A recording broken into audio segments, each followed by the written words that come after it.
Assalamualaikum warahmatullahi wabarakatuh. Ketemu lagi dengan saya Wahyu Widodo. Kali ini kita akan membahas tentang teknik dasar tampilan responsif pada sebuah website. Ya, kenapa kok responsif itu penting? Karena di dalam kurun waktu dari tahun 2009 sampai 2018 menurut data yang diambil dari statistika semakin mengalami kenaikan persentase traffic source yang sumbernya dari smartphone. Jadi artinya adalah pengguna yang mengakses internet semakin lama semakin banyak yang mengakses internet melalui smartphone dibandingkan melalui tampilan desktop atau dari komputer. Maka dari itu yang tampilan websitenya belum responsif lama-lama akan ditinggal oleh pengguna. Ini kenapa menjadi sebuah kewajiban merubah tampilan website yang belum responsif menjadi responsif supaya lebih nyaman untuk diakses dalam perangkat mobile. Kita akan membahas 3 konsep kali ini ya, yang merupakan teknik responsive design. Yang pertama adalah fluid grids, kemudian fluid image, dan yang ketiga adalah media query. Apa itu fluid grid? Yaitu halaman harus dapat menyesuaikan setiap ukuran yang kita tampilkan pada layar piranti yang berbeda-beda. Misalkan ada elemen header, elemen konten, kemudian elemen sidebar, elemen footer. Ketika diakses dari laptop, tentu nanti tampilannya harus berbeda menyesuaikan ketika kita diakses menggunakan smartphone yang resolusinya lebih kecil. Ini artinya harus ada penyesuaian dengan perangkat yang digunakan untuk mengakses. Nah, caranya adalah hindari penggunaan satuan tetap. Jadi di dalam elemen itu ada satuan tetap dan satuan tidak tetap. Contoh satuan tetap di sini adalah px, pixel. Satuan tidak tetap contohnya bisa menggunakan persen atau em. Ini yang disebut relatif unit. Jadi satuan tidak tetap. Sebagai contoh misalkan di sini ada panjang menu 1152 pixel, maka kita rubah ke dalam satuan persen. Rumusnya adalah panjang menu dibagi resolusi layar komputer. Nah, misalnya resolusi layar komputernya adalah 1280 pixel, maka 1152 pixel dibagi 1280 pixel dikali 100, maka ketemunya adalah 90%. Jadi dari 1152 pixel menjadi 90%. Kita praktekkan. Di sini ada sebuah div, kita beri nama kelas kontainer. Nah, di dalam kelas kontainer ini lebarnya 1152 pixel. Kemudian min height ini adalah minimal tingginya adalah 200 px. Nah, kenapa kok 200 px? Jadi untuk tinggi kita buat tetap. Tapi kalau yang ini masih belum kita ubah. Nanti kalau belum kita ubah efeknya apa? Nanti akan kita lihat. Kemudian ini ada border 2 pixel. Jadi border itu adalah bingkai. 2 pixel ini adalah ketebalannya solid. Solid itu garisnya tidak terputus-putus. Kemudian ini warnanya hitam. Kemudian background color kita buat warna blue violet. Jadi tampilannya seperti ini. Kalau kita kecilkan, kalau layarnya kita kecilkan seperti ini, otomatis ini akan geser. Nah, ini yang disebut tidak responsif. Nah, ini dihindari. Seharusnya tidak geser, tapi bisa mengikuti ukuran the best.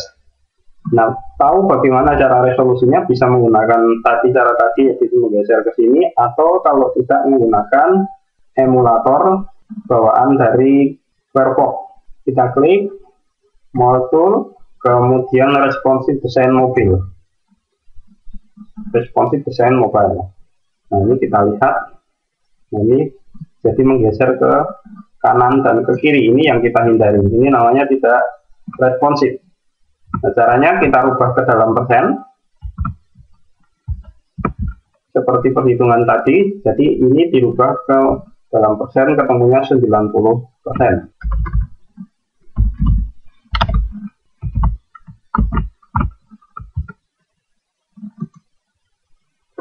Nah, kita lihat, nah ini tidak menggeser. Jadi misalkan di iPhone, kemudian ini di iPhone 6 plus iOS 11 yang resolusinya berbeda-beda, ini akan tetap konstan sesuai dengan ukuran persentase layarnya. Nah, ini yang paling kecil. Nah, misal kita buat portrait, kita buat landscape seperti ini.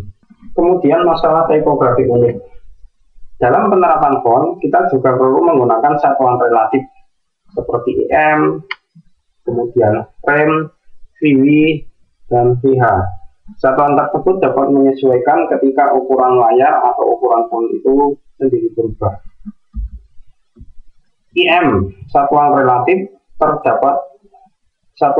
terhadap ukuran font sebuah elemen. Misalkan 2 EM berarti 2 kali ukuran font saat ini. Kemudian ada IX, satuan relatif terhadap tinggi font saat ini. Satuan ini sangat jarang sekali digunakan. Kemudian CH, satuan relatif terhadap lebar dari karakter 0.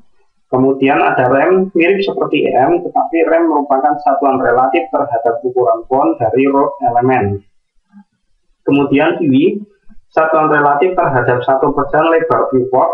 Contoh satu viewportnya adalah 1% dari lebar viewport. Satuan ini tidak support pada Internet Explorer versi 8 ke bawah.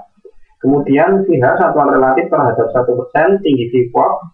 Contoh 1 VH sama dengan 1% dari tinggi viewport. Satuan ini tidak support pada browser Internet Explorer 8 yang IE ke bawah. Nah, kita lihat di sini di dalam kelas kontainer ada heading dengan tulisan dan tag. Font size-nya di sini menggunakan saturan IM 8 IM. Kita lihat tampilannya seperti apa. Kita buat tampilan tersebut apakah responsif. Nah, ini tidak responsif. Kita lihat dia akan jatuh ke bawah ketika tampilan layarnya dikecilkan. Nah, kita menggunakan satuan VW.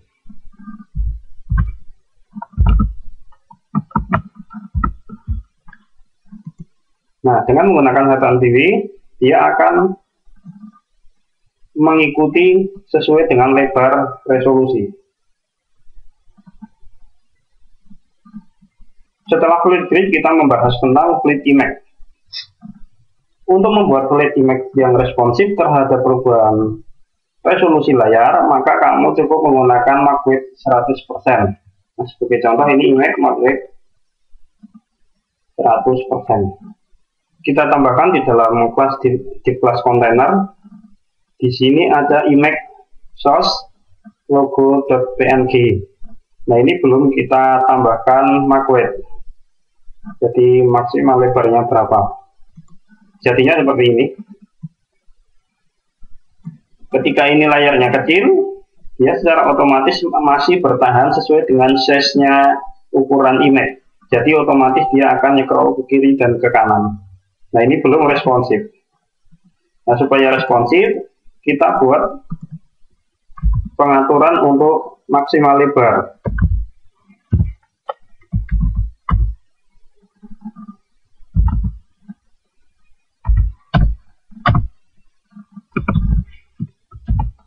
Dengan menggunakan maksimal width 100%, dia akan mengikuti ukuran maksimal dari kontennya ya.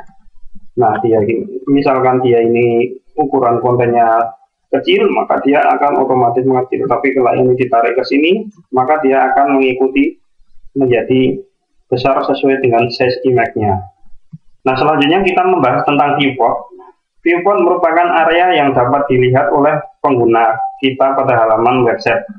Contoh ini tampilan yang sebelah kiri ini tidak mengimplementasikan viewport. Jadi ada beberapa tag yang terpotong oleh tampilan layar. Jadi layarnya ini tidak nangkap 100% tampilan tagnya. Kita harus menggeser kalau ingin membaca lebih lengkap. Jadi menggesernya ke kiri dan ke kanan.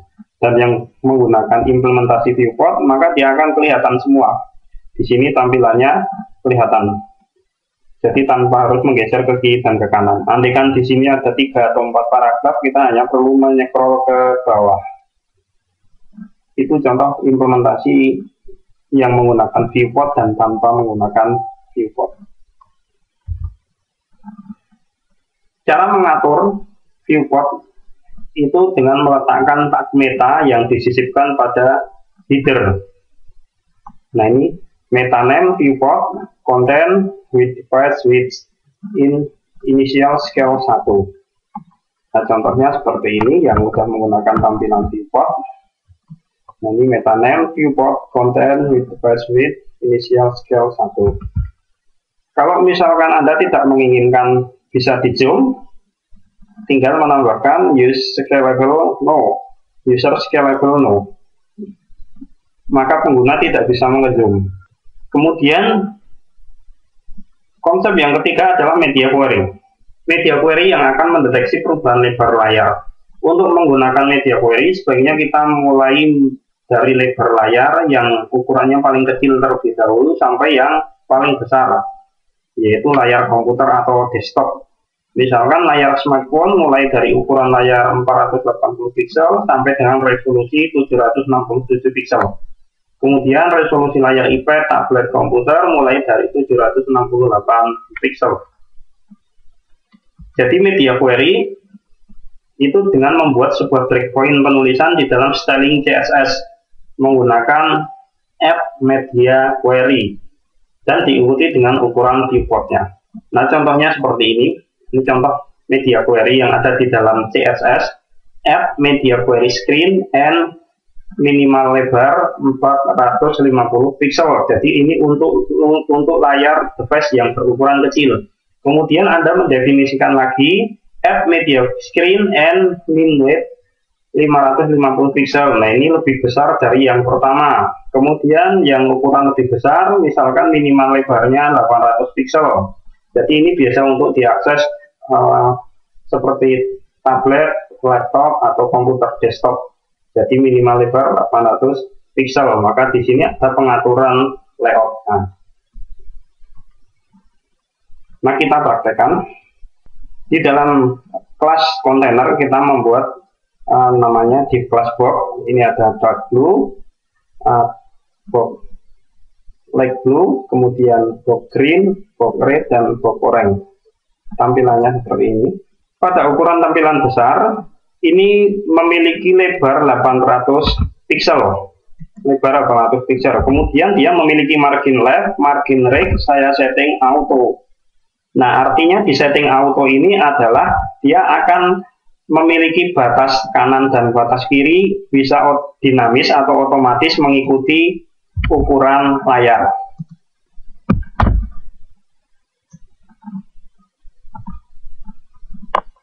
Di saat lebar tampilan resolusi ini masih 800 pixel ke atas, dia masih memiliki batas kanan dan batas kiri, jadi masih memiliki margin. Kita lihat. Nah, tetapi ketika dia sudah melewati 800 pixel, dia tidak memiliki margin. Ini tidak memiliki margin. Jadi ini 800 pixel. Kemudian ketika kita kecilkan lagi, nah ketika kita kecilkan lagi, kita lihat tampilan yang warna merah dan warna oranye. Di sini misalkan min width minimal lebar 550 pixel, maka yang warna merah ini lebarnya adalah 33%, kemudian oranye ini lebarnya adalah 67%. Jadi ini kalau kita jumlah 100%, jadi masih 100%. Itu artinya adalah lebarnya masih sesuai dengan ukuran device-nya. Jadi ini 33, ini adalah 67. Jadi kalau kita kalkulasi ini masih 100%. Ini untuk minimal lebar 550 pixel. Tetapi kalau kita kecilkan lagi, dia akan menjadi 100%.